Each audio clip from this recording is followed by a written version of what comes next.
j'espère que vous allez bien. Je suis très content aujourd'hui de vous retrouver. Comme tu le vois sur mon t-shirt, je vais débriefer le match qui s'est passé entre l'USAP et Vanier. Je vais parler de la composition d'équipe. Comme tu l'as vu au match à Rouen, le staff avait fait beaucoup tourner. Ils avaient mis beaucoup de jeunes, des jeunes encourageants.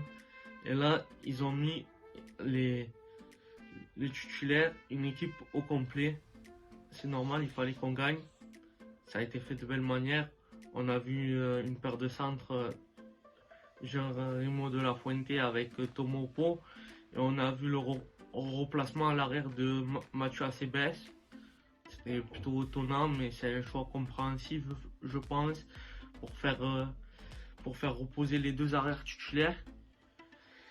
Et l'USAP a mis les choses dans l'ordre, hein, dans ce match, qui a bien commencé le match. Certes, cette pénalité encaissée dès les 2 premières minutes.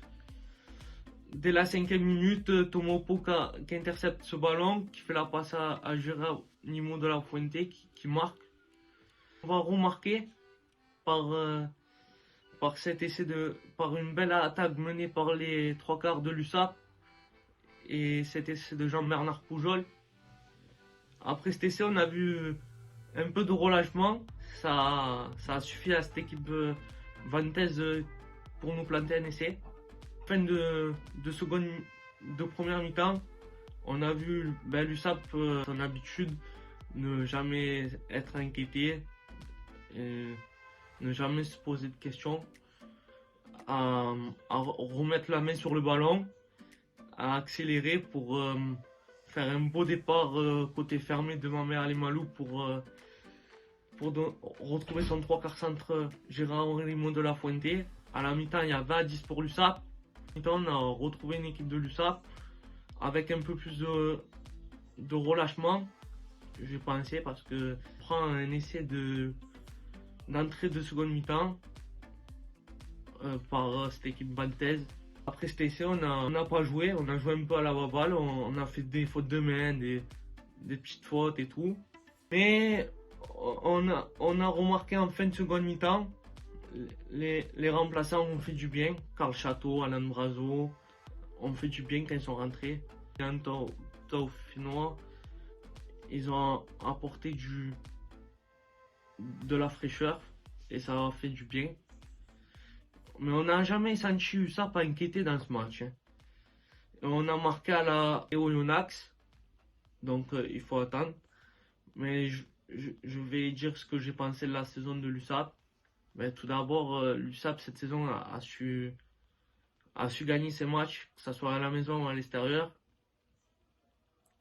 Ils ont su à certains moments de la saison faire le dos rond. Je pense à ce match d'Oyonnax où tu vas gagner à 14 contre 15.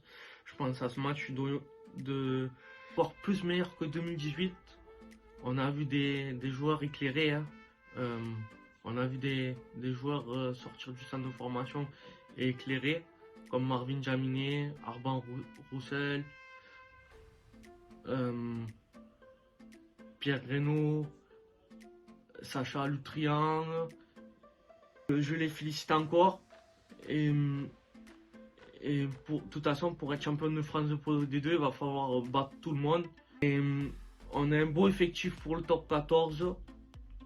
Il va falloir faire le dos en top 14 parce que, comme tu le vois, pour Agen, tout ça, c'est la guerre en top 14 comme en Pro D2. Mais avant ça, il faut gagner la demi et la finale. Et je pense qu'il va falloir bien. Pour ça, il y a un staff qui font du beau travail. Et je pense qu'il va falloir bien recruter, bien se renforcer et compter sur la jeunesse catalane. À vos habitudes, les frères, je vous ai mis une petite surprise. J'ai 15% de code promo chez Zalando. Je vous invite à le prendre. Et si tu as aimé ma vidéo, je t'invite à la liker, à la partager au max et à t'abonner. J'espère que vous allez bien. Passez un bon week-end. À lundi et Visca l'USAP.